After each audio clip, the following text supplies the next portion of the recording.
આજે આપણે લસા શોધીએ. લસા શોધવા માટે શું તમે પણ આજે પણ આ રીતના અવયવ પાડી અને આપણે જે લસા શોધીએ એ રીતનો ઉપયોગ કરો છો? જો કરતા હો તો હવેથી આપણે એ નથી કરવો.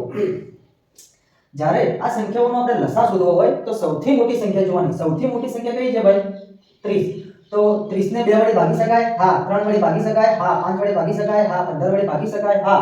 તો જે 30 છે એ આપણો લસા થઈ જાય. આની અંદર જોવાનું સૌથી મોટી સંખ્યા કઈ છે ભાઈ?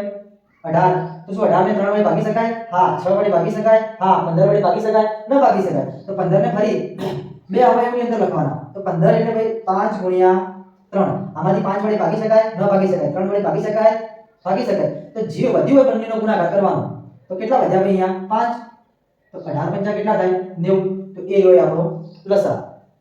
એવી જ રીતે અહીંયા જુઓ તો સૌથી મોટી સંખ્યા ભાઈ 24 છે. 24 ને 2 વડે ભાગી શકાય? હા. 5 વડે ભાગી શકાય? ન ભાગી શકાય. અને 5 ના બીજા કોઈ અવયવ પણ ના પડે. રહેવા દો. 7 વડે ભાગી શકાય?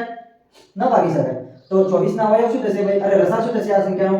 5 ગુણ્યા 24 ગુણ્યા 7. જે જવાબ આવે એ તમારો લસા. माँ से है माटी, माँ से है माथा, माथे पे माटी सजा के चले, माए चलती